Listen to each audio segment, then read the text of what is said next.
تو آپ سکون سے مکے آ جائیے، اور جب وطن واپس جانے کا ارادہ ہو تو طواف رخصت کر لیجئے۔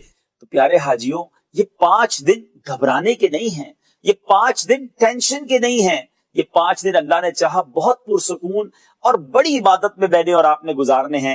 یاد رہے، شیطان یہ چاہے گا کہ ان 5 دنوں میں بھی ہم مسلمانوں سے الجھ پڑیں، معاذ اللہ غیبت ہو جائے، بدنگاہی ہو جائے، فضول باتیں ہو جائیں، اور ہم عبادت سے محروم رہ جائیں۔ ہم نے شیطان کے وار میں نہیں آنا، یہ 5 دن عبادت میں گزارنے ہیں، بلکہ اس نیت سے جائیے کہ دوسرے مسلمانوں کی مدد کروں گا۔ اگر کسی حاجی کو راستہ معلوم کرنا ہوا تو راستہ بتاؤں گا، کوئی بھوکا ہوا تو کھانا کھلاؤں گا، کوئی پریشان ہوا تو اس کی پریشانی دور کروں گا۔ اللہ کرے میں اور آپ ایسا حج کرنے میں کامیاب ہو جائیں کہ پورے سفر میں میری وجہ سے کسی کو تکلیف نہ پہنچے، کسی کی تکلیف مجھے پہنچی تو انشاءاللہ میں صبر کروں گا۔ اللہ کریم سے دعا ہے رب کریم ان 5 دنوں ہمیں سنت کے مطابق قرآن و حدیث کی روشنی میں صحیح طریقے سے یہ مناسک ادا کرنا نصیب فرمائے۔ آج جو حیرت انگیز آپ کو واقعہ سنانا ہے وہ واقعہ یہ ہے کہ ایک ایسی شخصیت بھی ہے جس نے بغیر حج کیے حج کیا۔ جی ہاں، حج نہیں کیا مگر پھر بھی حج ہو گیا۔ یہ کیسے ممکن ہے؟ آئیے سنیے۔ حضرت سیدنا ربیع بن سلیمان علیہ رحمت اللہ الحنان فرماتے ہیں، ہم دونوں بھائی ایک قافلے کے ساتھ حج کے لیے روانہ ہوئے۔ جب کوفہ پہنچے تو میں کچھ خریدنے کے لیے بازار کی طرف نکلا، اور راہ میں یہ عجیب منظر دیکھا کہ ایک ویران سی جگہ پر ایک مردار پڑا تھا، اور ایک مفلوق الحال عورت چاقو سے اس کے گوشت کے ٹکڑے کاٹ کاٹ کر ایک ٹوکری میں رکھ رہی تھی۔ میں نے خیال کیا کہ یہ مردار کا گوشت کہاں لے جا رہی ہے، اس پر خاموش نہیں رہنا چاہیے، ممکن ہے کہ یہ کوئی بھٹیارن ہو اور کھانا پکا کر لوگوں کو کھلا دے۔ میں چپکے سے اس کے پیچھے پیچھے ہو لیا۔ وہ عورت ایک مکان پر آ کر رکی اور دروازہ کھٹکھٹایا۔ اندر سے آواز آئی، کون؟ اس نے کہا، کھولو، میں ہی بدحال ہوں۔ دروازہ کھلا اور اس سے 4 لڑکیاں باہر آئیں جن سے بدحالی اور مصیبت کے آثار ظاہر ہو رہے تھے۔ اس عورت نے اندر جا کر وہ ٹوکری جو ہے ان لڑکیوں کے سامنے رکھ دی اور روتے ہوئے کہا، اس کو پکا لو اور اللہ عز و جل کا شکر ادا کرو۔ اللہ عز و جل کا اپنے بندوں پر اختیار ہے، لوگوں کے دل اسی کے قبضے میں ہیں۔ وہ لڑکیاں اس گوشت کو کاٹ کاٹ کر آگ پر بھوننے لگی۔ اب بزرگ کہتے ہیں کہ مجھے قلبی رنج ہوا اور میں نے باہر سے آواز دی، اے اللہ عز و جل کی بندی، خدا کے لیے اس کو نہ کھانا۔ وہ بولی، تو کون ہے؟ میں نے کہا، میں ایک پردیسی ہوں۔ بولی، اے پردیسی، ہم تو خود مقدر کے قیدی ہیں، 3 سال سے ہمارا کوئی معین و مددگار نہیں ہے، اب تو ہم سے کیا چاہتا ہے؟ تو میں نے کہا، مجوسیوں کے ایک فرقے کے سوا کسی مذہب میں مردار کھانا جائز نہیں ہے۔ وہ بولی، ہم خاندان نبوت کے شریف یعنی سید ہیں، ان لڑکیوں کا باپ بڑا نیک آدمی تھا، وہ اپنے ہی جیسوں سے ان کا نکاح کرنا چاہتا تھا، اس کی نوبت نہ آئی اور اس کا انتقال ہو گیا، جو ورثہ اس نے چھوڑا تھا وہ ختم ہو گیا۔ ہمیں معلوم ہے کہ مردار کھانا جائز نہیں ہے، لیکن حالت اضطرار میں جائز ہو جاتا ہے، اور ہمارا 4 دن کا فاقہ ہے۔ اے میرے بیچ اسلامی بھائی، اس واقعے کو تھوڑا سا روکتے ہیں اور آئیے حالت اضطرار کا مسئلہ بھی سمجھ لیجئے۔ بحر شریعت میں مفتی امجد علی اعظمی صاحب لکھتے ہیں، اضطرار کی حالت میں یعنی جب جان جانے کا اندیشہ ہے، اگر حلال چیز کھانے کے لیے نہیں ملتی تو حرام چیز یا مردار یا دوسرے کی چیز کھا کر اپنی جان بچائے، اور ان چیزوں کے کھا لینے پر اس صورت میں مواخذہ نہیں ہے، یعنی اسے گناہ نہیں ہوگا، اس سے پوچھ گچھ نہیں ہوگی، بلکہ نہ کھا کر مر جانے میں مواخذہ ہے۔ اگرچہ پرائی چیز کھانے میں تاوان دینا ہوگا، پیاس سے ہلاک ہونے کا اندیشہ ہے، تو کسی چیز کو پی کر اپنے آپ کو ہلاکت سے بچانا فرض ہے۔ اب میرے میٹھے اسلامی بھائیوں، اب آگے چلتے اس واقعے کو مزید آگے بڑھاتے ہیں۔ خاندان سادات کے دردناک حالات سن کر مجھے رونا آ گیا، بزرگ کہتے ہیں، اور مجھے بے انتہا بے چینی ہوئی، اور میں وہاں سے واپس ہوا۔ میں نے بھائی کے پاس آ کر کہا کہ میرا ارادہ حج کا نہیں ہے۔ اس نے مجھے بہت سمجھایا، حج کے فضائل بتائے کہ حاجی ایسی حالت میں لوٹتا ہے کہ اس پر کوئی گناہ باقی نہیں بچتا، وغیرہ وغیرہ۔ مگر میں نے باسرار اپنے کپڑے، احرام کی چادریں، جو سامان میرے ساتھ تھا جس میں 600 درہم نقد بھی تھے، سب لے کر چل دیا۔ بازار سے 100 درہم کا آٹا خریدا، 100 درہم کا کپڑا خریدا، باقی 400 درہم آٹے میں چھپا دیے اور سادات کرام کے گھر پہنچ گیا۔ سب سامان، کپڑے اور آٹا وغیرہ ان کو پیش کر دیا۔ اس عورت نے اللہ عز و جل کا شکر ادا کیا اور اس طرح دعا دی: اے ابن سلیمان علیہ رحمت اللہ الحنان، تیرے اگلے پچھلے اللہ سارے گناہ معاف کرے اور تجھے حج کا ثواب اور جنت میں جگہ عطا فرمائے، اور اس کا ایسا بدلہ عطا کرے جو تجھ پر بھی ظاہر ہو جائے۔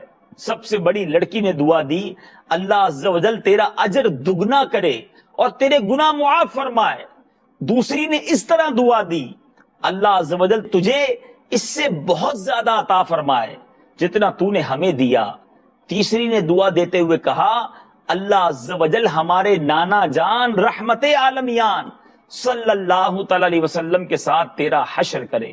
چوتھی نے، جو سب سے چھوٹی تھی، اس نے یوں دعا دی: اے اللہ عز و جل جس نے ہم پر احسان کیا تو اس کا نعم البدل اس کو جلدی عطا کر اور اس کے اگلے پچھلے گناہ معاف فرما۔ حجاج کا قافلہ روانہ ہو گیا اور میں اس کی واپسی کے انتظار میں کوفے ہی میں ٹھہرا رہا، یہاں تک کہ حاجیوں کی واپسی شروع ہو گئی۔ جو ہی حجاج کے قافلے میری آنکھوں کے سامنے آئے، آنکھوں سے آنسو نکل آئے۔ میں آگے بڑھا، ان حاجیوں سے دعائیں لینے لگا کہ حضور مجھے دعائیں دے دے۔ حاجیوں سے جب میں نے ملاقات کر کے کہا کہ اللہ عز و جل آپ کا حج قبول فرمائے اور آپ کے اخراجات کا بہترین بدل عطا فرمائے، تو ان میں سے ایک حاجی نے حیرت کا اظہار کرتے ہوئے کہا: یہ دعا کیسی؟ میں نے کہا یہ ایک ایسے غمزدہ کی دعا ہے جو دروازے تک پہنچ کر حاضری سے محروم رہ گیا۔ وہ کہنے لگے: بڑے تعجب کی بات ہے، آپ وہاں جانے سے انکار کرتے ہیں؟ کیا آپ ہمارے ساتھ عرفات کے میدان میں نہیں تھے؟ کیا آپ نے ہمارے ساتھ شیطان کو کنکریاں نہیں ماری تھی؟ اور کیا آپ نے ہمارے ساتھ طواف نہیں کیے تھے؟ میں اپنے دل میں سوچنے لگا کہ یقیناً یہ اللہ عز و جل کا کوئی خاص لطف و کرم لگتا ہے۔ اتنے میں میرے شہر کے حاجیوں کا قافلہ آ پہنچا۔ میں نے ان سے بھی کہا کہ اللہ عز و جل آپ خوش نصیبوں کی سعی مشکور فرمائے اور آپ کا حج قبول کرے۔ وہ بھی حیران ہو کر کہنے لگے کہ یہ اجنبیت کیسی ہے؟ کیا آپ عرفات میں ہمارے ساتھ نہ تھے؟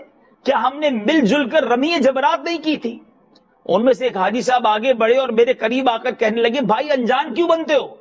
ہم مکے مدینے میں اکٹھے ہی تو تھے۔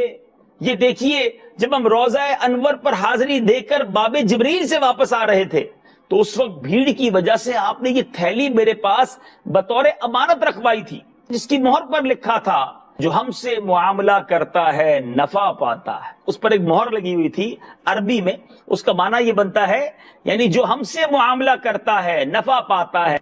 یہ لیجیے اپنی تھیلی۔ حضرت ربی کہتے ہیں کہ خدا کی قسم میں نے اس تھیلی کو پہلے کبھی نہیں دیکھا تھا۔ خیر میں نے تھیلی لے لی، عشاء کی نماز پڑھ کر اپنا وظیفہ پورا کیا اور لیٹ گیا اور سوچتا رہا کہ آخر قصہ کیا ہے۔ کہتے جب میں نیند میں گیا، میری ظاہری آنکھ تو کیا بند ہوئی، دل کی آنکھ کھل گئی۔ خواب میں نبی پاک علیہ الصلوۃ والسلام کا دیدار ہوا۔ مکی مدنی آقا علیہ الصلوۃ والسلام کی خدمت بابرکت میں نے سلام عرض کیا، دست بوسی کی۔ پیارے آقا علیہ الصلوۃ والسلام نے تبسم فرما کر سلام کا جواب دیا اور فرمایا: اے ربی، ہم کتنے گواہ قائم کریں اور تم ہو کہ قبول ہی نہیں کرتے۔ سنو، بات یہ ہے کہ جب تم نے اس خاتون پر جو میری اولاد میں سے تھی احسان کیا اور اپنا زاد راہ ایثار کر کے اپنا حج ملتوی کر دیا تو میں نے اللہ عز و جل سے دعا کی کہ وہ اس کا نعم البدل تمہیں عطا فرمائے۔ تو اللہ عز و جل نے ایک فرشتہ تمہاری صورت میں پیدا فرمایا اور حکم دیا کہ قیامت تک ہر سال تمہاری طرف سے حج کیا کرے۔ نیز دنیا میں تمہیں یہ عوض یعنی بدلہ دیا کہ 600 درہم کے بدلے 600 دینار یعنی سونے کی اشرفیہ عطا فرمائے۔ تم اپنی آنکھیں ٹھنڈی رکھو۔ پھر نبی پاک علیہ الصلوۃ والسلام نے جو تھیلی کی مہر پر لکھے مبارک الفاظ تھے میرے آقا نے بھی ارشاد فرمائے، یعنی جو ہم سے معاملہ کرتا ہے نفع پاتا ہے۔ حضرت ربی علیہ رحمت اللہ بدی فرماتے ہیں، میں نے جب سو کر اٹھ کر وہ تھیلی کو کھولا تو اس میں 600 اشرفیاں، سونے کی اشرفیاں تھیں۔ اللہ عز و جل کی ان پر رحمت ہو، ان کے صدقے ہماری مغفرت ہو۔ ہے نا عجیب و غریب واقعہ؟ باقی اللہ تعالیٰ کے کرم کے خزانے میں کمی نہیں ہے، نیت اچھی ہو اللہ کریم بہت عطا فرماتا ہے۔ یقیناً فرض حج ہے تو پہلے وہی کرنا ہوگا، لیکن نفلی کاموں میں مسلمانوں کی دل جوئی کرنا یہ بھی بہت بڑی نیکی، اور خاص طور پہ سید صاحب کوئی ہوں تو ان کی خدمت کرتے وقت اور اہتمام کرنا چاہیے، کیونکہ وہ آل مصطفیٰ نبی پاک علیہ الصلوۃ والسلام کی آل سے ہیں۔ اعلیٰ حضرت لکھتے ہیں نا، تیری نسل پاک میں ہے بچہ بچہ نور کا، تو ہے عین نور تیرا سب گھرانہ نور کا۔